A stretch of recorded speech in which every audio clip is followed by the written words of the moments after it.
Explore Pragmatic Institute's training to help your organization become data-driven. Our courses provide teams with the hands-on practice and skills they need to leverage data for business success. Visit pragmaticinstitute.com/data today.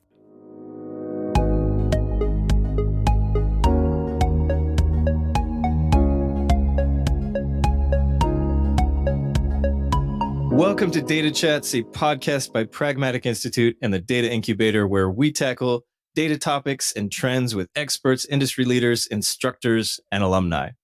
I'm your host, Chris Richardson, and today I am sitting down with Susan Walsh, a specialist in data classification, taxonomy, customization, data cleansing, and the founder of the Classification Guru, where they bring clarity and accuracy to data and procurement. Susan is a industry thought leader, TEDx speaker, and author of the book Between the Spreadsheets, Classifying and Fixing Dirty Data. Thank you, Susan, for coming on the show today. Hello, thanks for having me. Well, I am thrilled to be talking to you today. I've seen you present a few times in different venues, and I know you have videos floating online. And one of the most interesting things to me is that data cleaning is the most boring topic I can imagine, and the bane of most data scientists' existence. And yet you make it kind of fun and engaging in ways that I couldn't imagine me doing. So maybe you can say a little bit about that. Like, what got you into this? What kind of background are you bringing to this? And how do you manage to make data cleaning interesting and fun? Yeah, it's been a crazy wild ride to get here. After graduation in my 20s, I did a lot of sales roles for large organizations. Then I decided that wasn't for me, so opened a clothes shop for women, and it didn't even make a year with that without completely crashing and burning and having to save up to go bankrupt because I couldn't afford to pay to go bankrupt. And that's kind of how I ended up in spend data, really. I found an ad online at the time and it was like, okay, this sounds like something I could do. And I went to go work for a spend analytics company, started classifying their spend data for companies, normalizing suppliers. And straight away, I really found that it was easy and I was very accurate and fast. Found it quite interesting. I mean, it's basically like going through people's own bank statements. You get to nosy around and see what everyone's been buying where. And then that business grew. And so I started to manage a team there, recruit them, train them, manage projects. And then after 5 years, it was time to move on. And I didn't know where I could get a job doing the same thing. So I was like, well, I guess I'm going to have to start my own business again. But I knew I was very good specifically at the classification and normalization. I didn't want to do the dashboards. I didn't have any experience in that. So I was very clear on what I was offering. And got some great feedback. A lot of people said, I wish I knew you 6 months ago. Yeah. I realized pretty quickly that nobody was really looking for my services because nobody else was offering them. And even today, it's pretty much still me out there. And you're probably right. It's because nobody else wants to do it. You know, I always say it's like I'm the garbage lady of the data world. It's the job no one wants to do. But if it isn't done, like society would fall apart if we didn't have our rubbish cleared. Absolutely. And cleaning data is exactly the same. And so here I am now doing amazing things like podcasts with you and talking on stage and lots of extra fun bits that weren't kind of part of the original business plan. Yeah. Yeah. Well, maybe you could say a little bit more about that. So I think most people listening, either doing the data cleaning or they're aware that data cleaning is happening. Mm-hmm. But they may not realize the consequence, especially people like product managers, marketing managers who are asking for stuff. The data analysts or data scientists will come back and say, here's the project plan. And a lot of that plan will often include cleansing in some way or maybe multiple ways. what does that look like? And what are some of those consequences as to like why that's such an important element? Yeah, I've got a couple of different examples for you there. The Perfect. first is CRM systems, because every sales Yeah. and marketing person in the world uses them. And I often hear our Salesforce is a mess. Our HubSpot is a mess. Our Yeah. MailChimp is a mess. And no matter how many times you click that deduplicate button, it doesn't always work properly. Because Mhm. there are things like near duplicates. Well, I call them that. That's just my term. But things like Rob Smith and Robert Smith and Bob Smith could all be the same person. A dedupe button's probably not necessarily going to pick up on something like that. Mhm.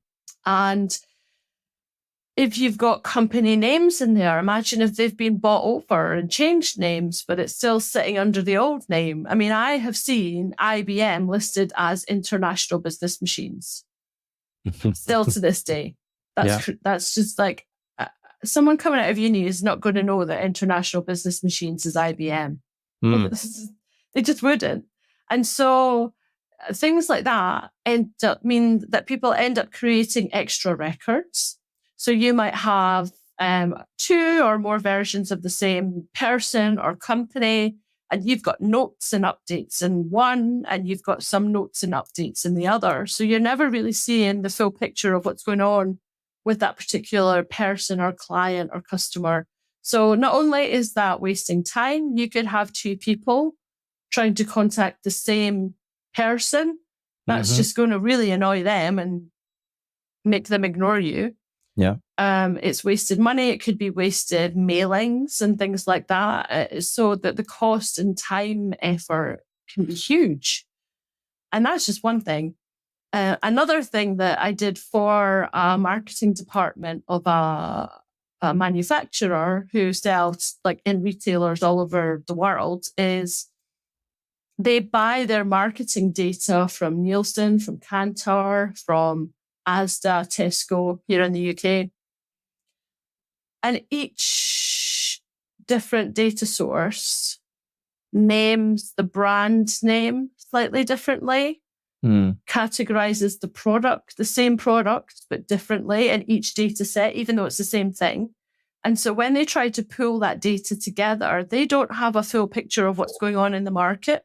So they don't know how much they're selling here or there. They don't know if they're looking at competitor data. They can't compare it like for like. And so they're not really getting visibility and maximizing their opportunities. And so that's another way that the data could, clean data could really help them. Yeah. What have you seen that maybe you can give some examples like the CRM where people are taking data or they're collecting data, and what would it look like for someone with your eyes, your experience to see clean data and dirty data? What are some of the telltale signs? So let's go back to Bob Smith. So we've got 2 Bob Smiths, and one Bob Smith lives at 10 Sunshine Street, and one lives at 10 Sunshine ST. And maybe one of those Bobs lives in Guildford, where I am now. And maybe the other one does as well. And then maybe one of the records has the county, which would be, or the state, which over here would be Surrey, and one doesn't. And one has a letter missing from the postcode, and one doesn't.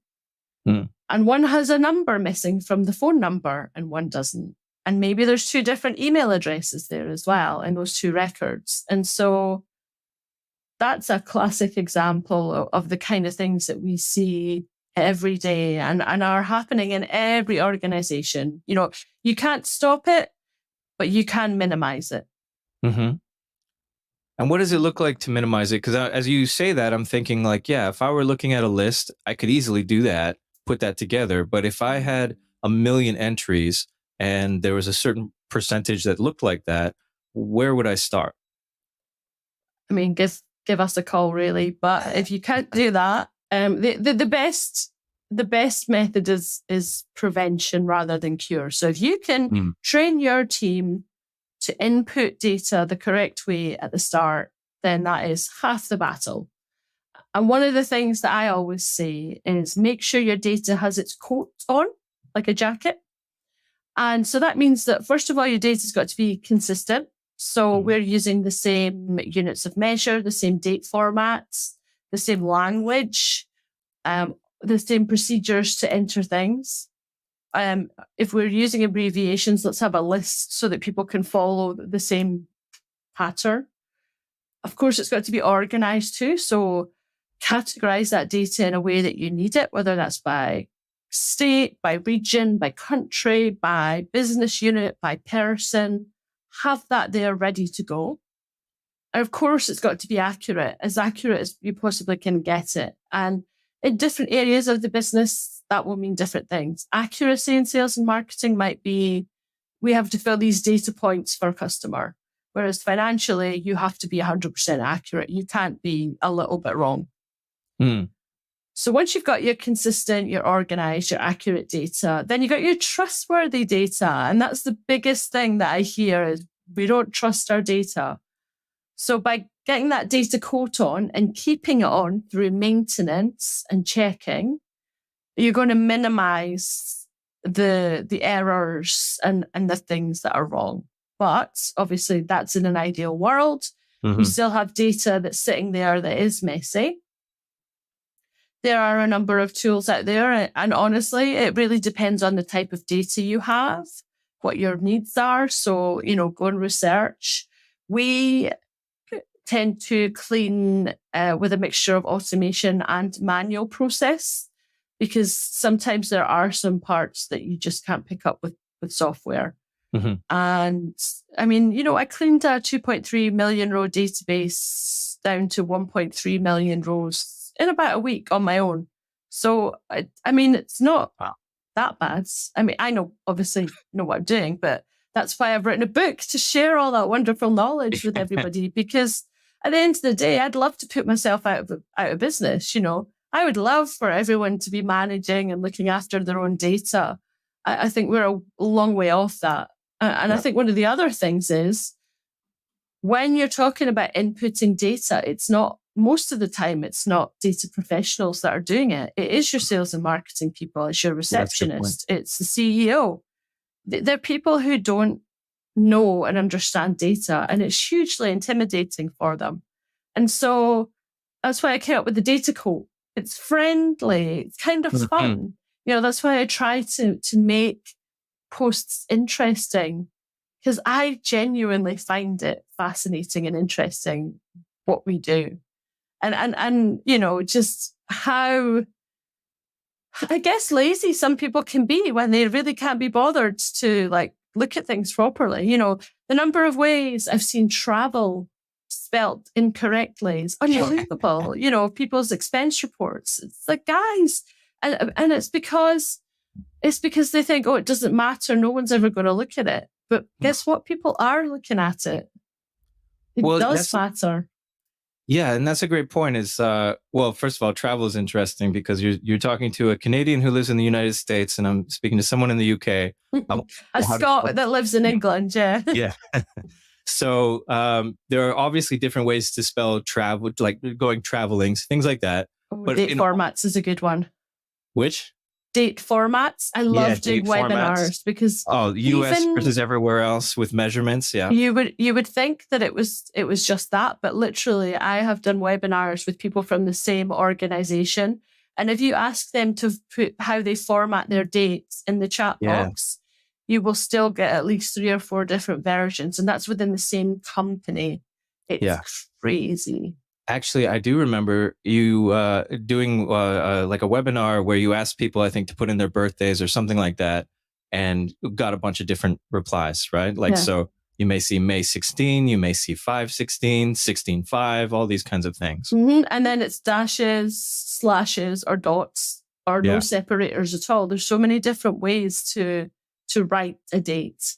Now, with dates, though, if you're setting up something to take in information, to take data, you can set it to automatically format, right? If somebody chooses a calendar, and I think we see a lot of that now, where you choose your date on the calendar and it will format it the way that it is wanted. So there are some ways that it's relatively easy to automate those things or to make sure that the correct data is being input, assuming that the user chooses a correct date or something. You want to Yeah, say something already? yeah, Go ahead. Go ahead. see. I don't know, and it's pulled out of some system, and it's the same date, but Excel has decided to format some of it differently. Hmm. And so So even there are that's not still cool. problems. Sometimes most of it will be formatted to the right, and then there's a few that will be formatted to the left, and they're not even recognized as a number. And I think sometimes it's those invisible spaces as well, because Excel loves to count those, and it's very annoying. Yeah, so even that can be difficult. But what I wanted to ask about is when you can have a clear drop down that, let's say you're in the US and you want to pick a state, those Mhm. aren't going to change anytime soon. So you can list those states for users and they can select one. But when we're asking people, how did you like the product? Maybe you could do a few statements, but I think in reality, a lot of people want unique feedback, or they want the person to say a little bit that they can't predict ahead of time. How do I you deal with those kinds of things? I've categorized that too. I worked with a Yeah. retailer, and they were getting a lot of returns, and it was costing them a lot of money to collect the product and then ship out. And they sold kind of like jujitsu and karate outfits, Hmm. and it was free text. Mm-hmm. And so I went and looked through the free text, categorized their different reasons. And there tended to be kind of maybe a handful. So it was either too big, too small, it was damaged on arrival, things like that. Yeah. Turns out there was one specific style where the sizing was very large. And that was just a common theme amongst all the returns. So all they needed to do was put a note on their website to say, sizing wise, this comes up quite large. You might want to order a smaller size. And that would dramatically reduce the number of returns that they had for that product. But again, it's probably the way my brain works too, is being able to just go through that free text and being able to categorize it. But, I've been doing this for over 10 years now. So I categorize everything, I don't even mean to, it just kind of happens. Well, when people are thinking about that, right? If they're thinking we want to get customer feedback, maybe they don't know what the categories are. Do you have advice for that? So I'm thinking like returning something on Amazon today. Definitely, I remember seeing things like, was it broken? Did it return, or did it come in? Did something come that you didn't expect, or that was the wrong thing? They have these categories. I would assume though that they've learned that those are the most common categories. If you're a business who doesn't know what to predict, who doesn't know there could be any number of reasons for whatever comment you're asking for. Do you have advice to get started? Use the free text to start to find the common denominators. I mean, honestly, there's free text can be troublesome, but so can drop down menus, because quite often people will choose the first thing, whether it's right or not. They just can't be bothered to select the right thing.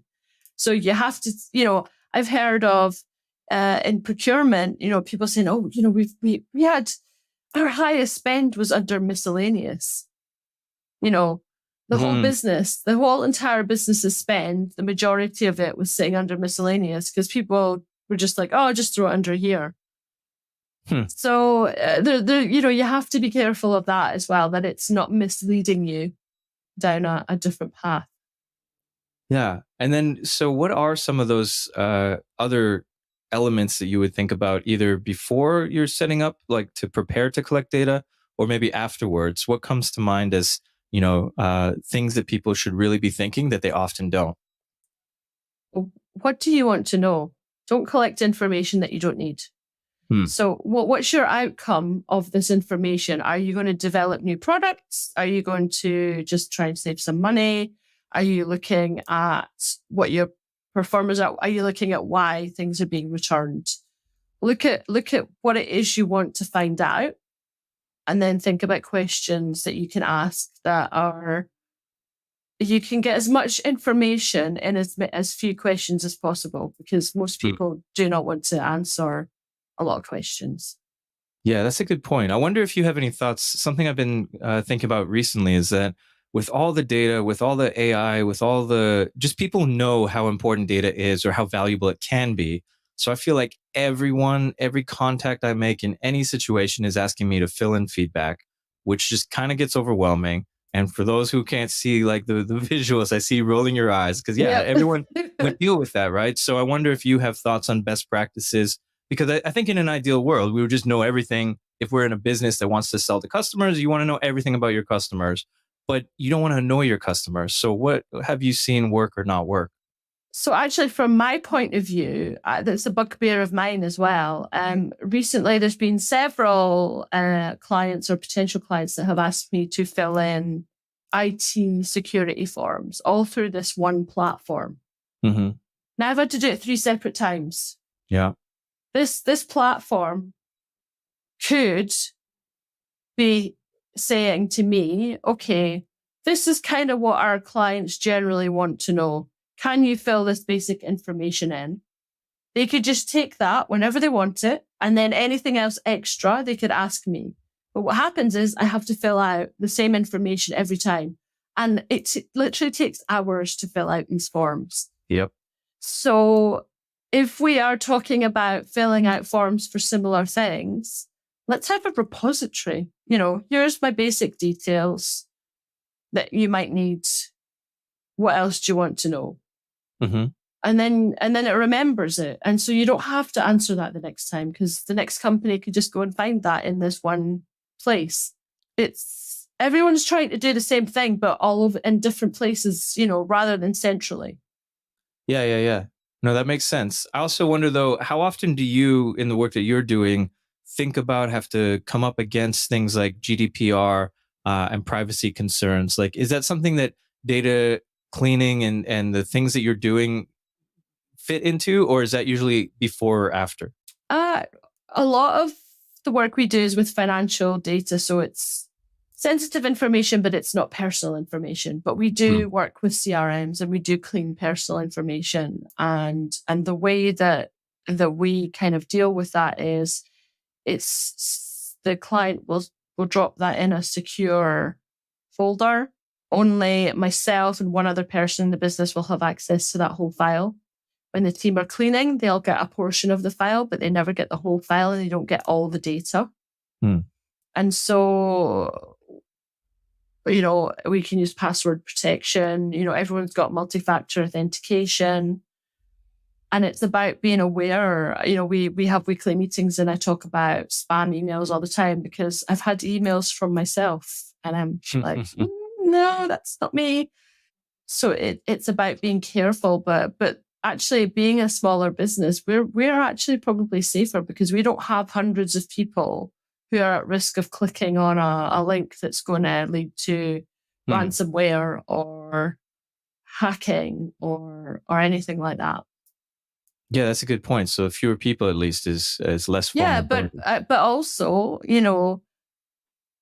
business, that's our reputation. It only takes one breach and that's it. We're out of business. So we have to take it seriously. That's interesting because you mentioned earlier how so many businesses see themselves or their like CRM or whatever as dirty, as not necessarily trustworthy. Yeah. I think if anyone gets a cybersecurity breach and has to report on that, they're very worried about the impression that will give to others. And so they're very cautious when it comes to cybersecurity. And yet you look at their internal databases and they're all dirty. And, well, how do you weigh that in terms of like, you're an executive who's thinking, okay, I want to make sure we're secure, because if people find out we're not secure or we have vulnerabilities, that looks horrible. They don't seem to put the same emphasis on the data cleanliness or, that kind of thing. Well, the funny thing is, especially with GDPR, it's not just about protecting your data. It's about having accurate data too. So if you don't have accurate data on these customers, clients, you're actually in breach for that as well.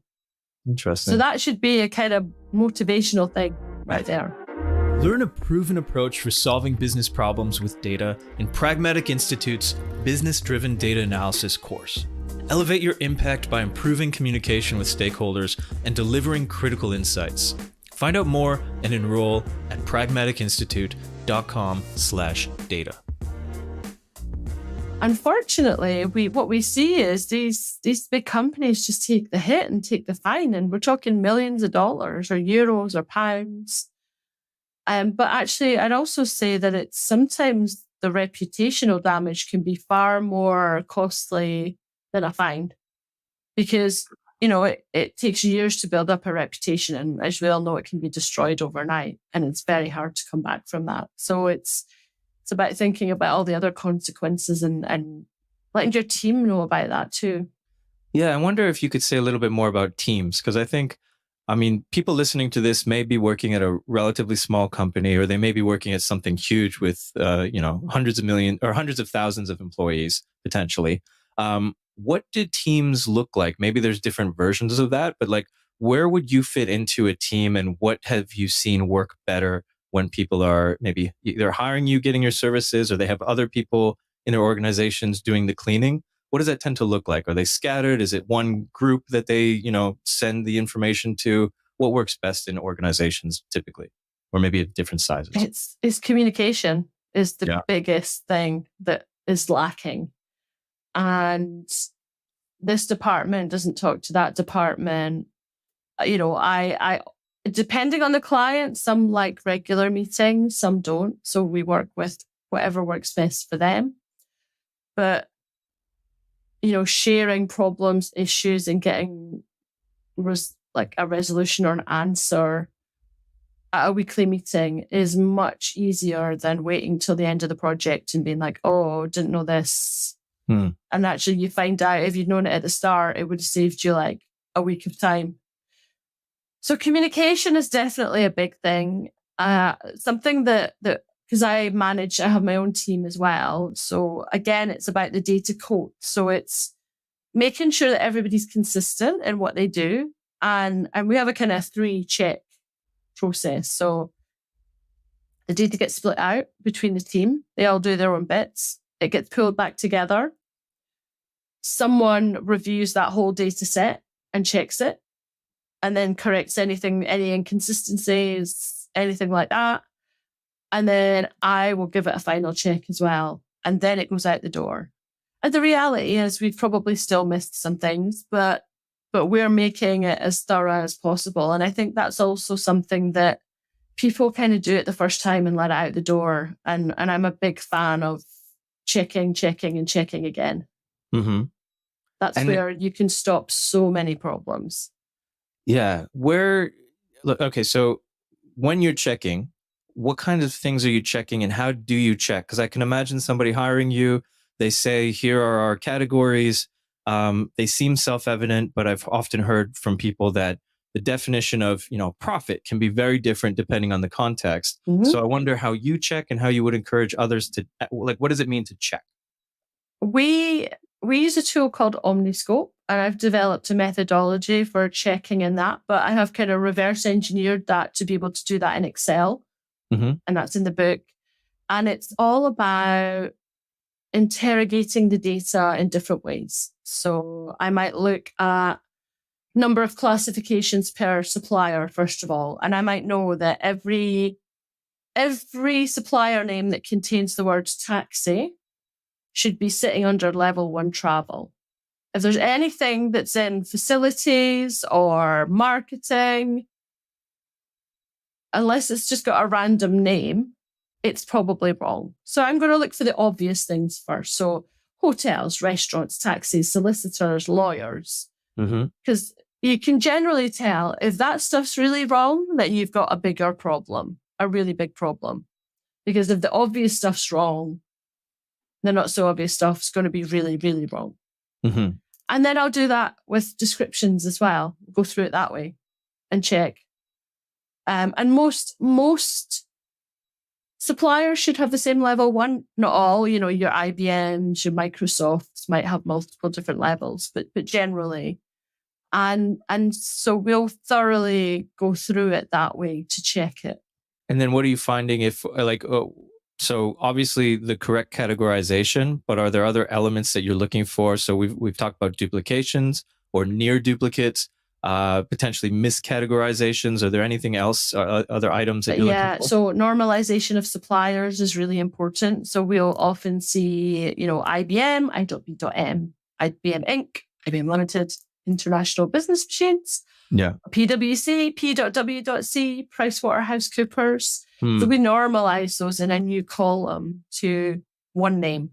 And that is not a financial parent-child relationship. That is purely, I want to know how much I spent with IBM last year, because you'd be amazed at how many organizations don't even have access to that top level information, especially if they have the data in lots of different systems. Yeah. It's hard for them to actually be able to track that. And the other thing that's really important to say is we never overwrite the existing data. We always put clean data in new columns. Firstly, because you want to be able to check back and do sense checks to make sure something's right. And the other is most people don't know what a dirty spreadsheet looks like. And so if you keep the old and then the new in, they can visually see the benefit of what you've done. Because it can be hard to justify the costs of cleaning data. So it's a big challenge. Well, exactly. And that's what I wanted to ask you about next is, so obviously, if you're contacting the same person because he or she has typed in something that's really similar, but not the same. And so, you have 3 salespeople contacting, that's bad. That can lead to missed opportunities or something like that. How else do you justify costs, like the return on investment of cleaning data?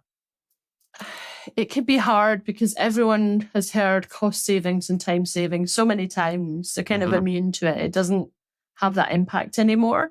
And so I've tried to flip it around and say now, having clean data drives profitability. It improves your bottom line.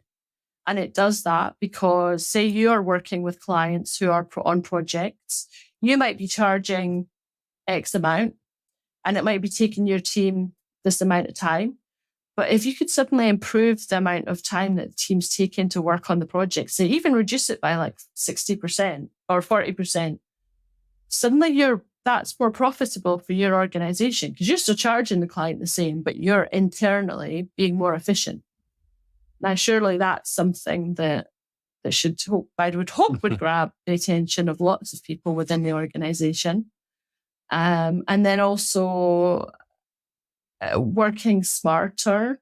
We did some work for an events company. They had data going back to 2005 in multiple different systems. We had to pull it all together so that they could look at like one client in one line and look at, they had no idea like who their best clients were, who their returning customers were, what events they'd been to, what if they went to the same events regularly. They had no idea who they should be targeting and developing. And so they're probably wasting a whole load of time on people that were never going to buy any more tickets. Now they know exactly who their best customers are and who they need to focus on selling more to because they're already engaged, they're already loyal, they're already buying. Yeah, I wonder, have you been working at all with like AI? I know so many people have been talking about the transformation that AI is doing, and yet I still hear from a lot of people that they're dealing with dirty data and that AI hasn't solved that problem, which you would think maybe it should. I wonder if you have any thoughts on that and how closely you've been following the kind of developments. Oh, lots and lots. We're not going to be out of a job anytime soon. And the main reason is that you need clean training data sets for AI. And if you don't have a person, an actual human being doing that, you'll never get accurate data because you'll have nobody to verify it. You won't know. And even with the new Gen AI, ChatGPT, it's taking data that people are putting in and learning from it. Well, guess what? What if someone wants to sabotage the data pool with some dirty data on purpose because they know their competitors using it and they want to just muddy the waters a little bit? It's, if you don't know where that source of data's come from and you can't verify it, then you're always going to need people like us to come in and check it, change it, clean it, or if you're smart, do it before you even start the tech process. Get it done early. But yeah, I was working at a spend analytics company 7 years ago when they were experimenting with AI. And I mean, obviously things have moved along a lot since then, but it doesn't work for a lot of spend data. It works for supplier normalization, and we've had some good results with that. But supplier classification is so subjective, contextual. Mm-hmm. It's hard right now for AI to be able to do that effectively. Do you have places that you go to for either data ideas, models, presentations? Because one of the things I'm thinking about is you're working with financial information from a company. You've done this excellent job cleaning it, figuring out how to make it more productive for the company. You can't share that with others, for confidentiality. Potentially, you can't necessarily take it and use it in a new project.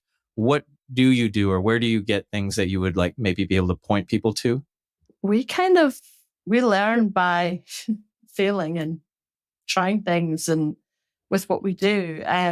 Also, I'm at the stage where finding any spare time in the day is just too hard, but I have a fantastic data analyst who now does have the time to go and research how we can improve our own data models, see what else is out there, and just experiment with things.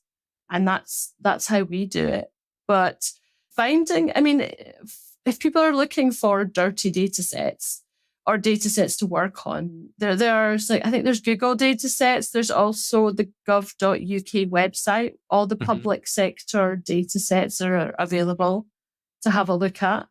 One of the things that I find frustrating is that there aren't many dirty data sets available. So when I created my course, I built a dirty data set with dirty names, addresses, and emails so that when people do the course, they're doing it along with me.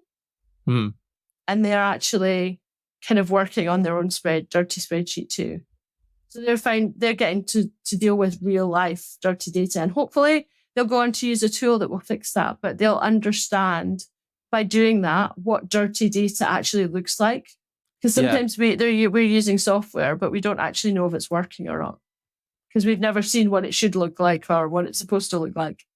Yeah, I think that's one of the most interesting things about the idea of training in this field, is because we often, if you're seeing textbook examples, they're either perfect or there's a clear problem that then they show you the next step how to address. And so I'm sure that your experience has given you a bunch more things to look for than people who it's very hard to train, I would imagine. Oh yeah, I've probably given them a worse data set than you genuinely see, because I've taken the worst of kind of everything. But I've got like a UK version and a US version as well, so people can try both, because that is the best way to learn and also the best way to understand what data shouldn't look like. Yeah, which is amazing, because I think in any organization you join, if you've been trained, you automatically see that there's a huge difference from the training that you've done, the books that you've read, to the actual business that you're in. I've never heard of somebody entering an organization and being like, yeah, that looks like the textbook I was trained on, Yeah. No, most of them are like, I don't know what to do with this. Yeah, well, let's maybe jump into that for a second. So if you have been trained, maybe you even have like a PhD in computer science, you get to an organization and you're just seeing all this mess. In an ideal world, of course, you would be able to, fix it up. Or maybe you have unlimited budget and you can just hire someone like you to fix it. But for an overwhelmed person who's been trained, who's super smart, but just has this overwhelming amount of data, doesn't know where to begin in terms of the cleaning process. They know the basics of what it should look like. What do you recommend they start to think about? Or how do you start to approach it? If you have 1 million entries, you don't know where to begin. First of all, you might not need to clean all the data up. So you might only need 4 of the 20 columns that are in that data set. So obviously the ideal scenario would be to tidy it all, but start with the ones that you need. And then start to think about, do you actually need to clean the whole data set, or could you do it by country, by town, by state, and do one little bit at a time and see how that goes? Because you can, if you do one in a small manageable chunk, you'll practice on that, and then the rest will seem more manageable because you've got a bit of experience.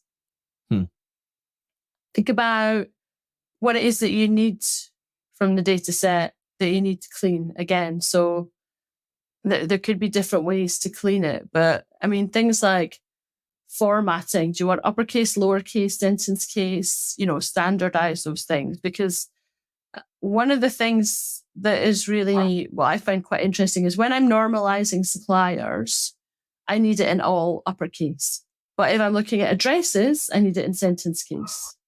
And for me, it's easier to spot the inconsistencies those two ways, but for different types of data.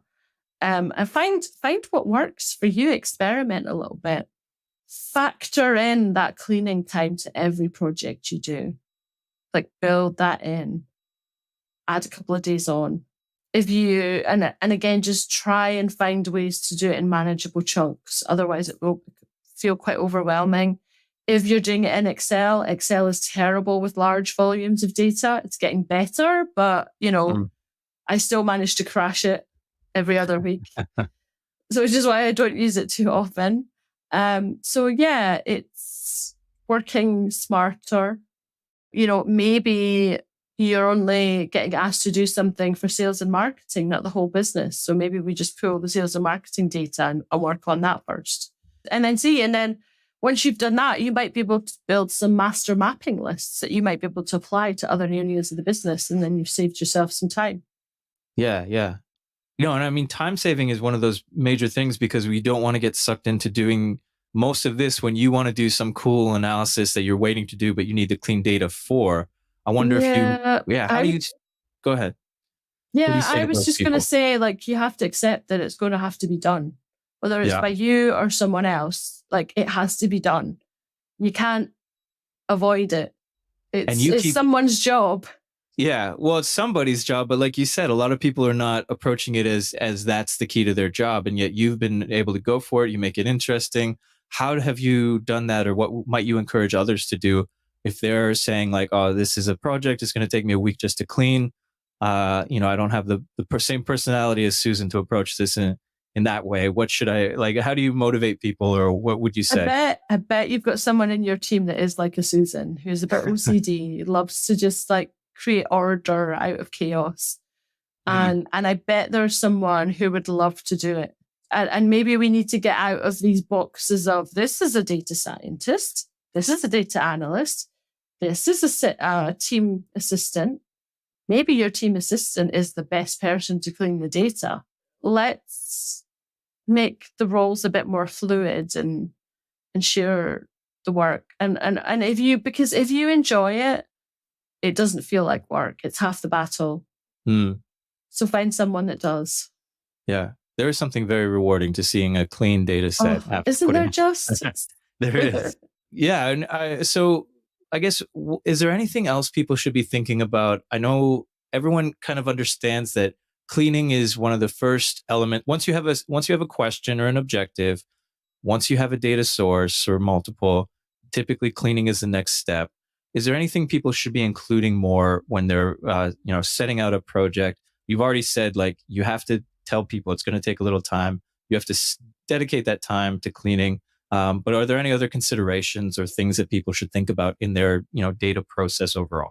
Yes, factor in some budget for it. It always gets left out. And, people getting the actual data can be a real problem. One client, for us, it took 18 months for them to get what we needed. People assume they can just go to someone and get it. That's not always the case. So factor in, that there's going to be some bumps and hurdles, and try and sell the value of cleaning data internally, get everybody on board with it. Yeah. I wonder if you have any advice then. I like to ask people, as we've talked about a number of different things, I would assume that anyone listening to this, whether they're on the side that's asking for data scientists to do something or analyze something, or whether they are the actual cleaners themselves or data analysts themselves, they all agree clean data is important. They want to dedicate more time to it, or they want to dedicate more thought to it. Maybe not more time. They want to save time. Maybe they're willing to spend more time, spend more budget. But what are some things that they could do today or tomorrow, maybe, but in the short term, to help them achieve where they want to be in terms of having a super clean data set that they can use and maintain? First thing is grab an Excel file, get a pivot table going. Depending on the type of data you're working with, look at it by supplier and the categorization, or supplier and GL codes if you're in finance. Mm-hmm. If you are materials management, look at, say, SKU numbers and product descriptions, and do a pivot, because you'll get an aggregated view. And then you'll start to see, oh, wow, we've got 2 descriptions against this one SKU code. That's not right. Or you could do the reverse and do it by description, and then find that you've got 2 different SKU codes against one description. Also happens a lot. Do that with your data and just do a quick spot check. And then take that to your manager, the budget holders, and say, look at the problem we've got here. This could be costing us X amount. We could be saving X amount. We could be driving profit. We need to do something about this. Because the more you talk about it and show them, actually physically show them something that's tangible, like we were talking about, the before and after, that is so powerful when you're trying to get some money or some help from people, because they can see the problem. Telling them, honestly, it doesn't mean much to them. They're like, just go and fix a spreadsheet. They don't really understand. Yeah. By showing, it's much easier to kind of win them over. And then the second thing is get everybody putting their data coat on. So making sure it's consistent, organized, accurate, trustworthy. And that is across not just departments, but the whole organization, because it's everybody's responsibility to look after clean data. And it's not good enough to just put that coat on. You have to keep it on all year round. So maintain that data as well. And it will make your life so much easier. And it also means, imagine if everyone is working consistently and someone goes off sick, and then the process just keeps smoothly going on because everyone's doing the same thing the same way.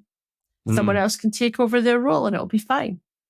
Imagine all those wonderful little benefits, side benefits that would come from it. Yeah. No, that's in a perfect world. That's my fantasy. Yeah. Yeah. No, I can. Yeah, it's funny. I'm just imagining some people have different fantasies. Yours is just a clean data world. But I think an organized world. Anyone who's worked with data, I think, would share that. Yeah. But yeah, that's great, valuable tips for everyone, especially for those of us who, we all agree. I don't think there's anyone who is in favor of dirty data. It's more of a question of how do we prioritize? How do we actually achieve it? And that's already some great tips that you've given. If people want to follow you, think more about what you've been saying, or maybe even contact you, what do you recommend, Susan? LinkedIn is my favorite hangout. So Susan Walsh, the classification guru.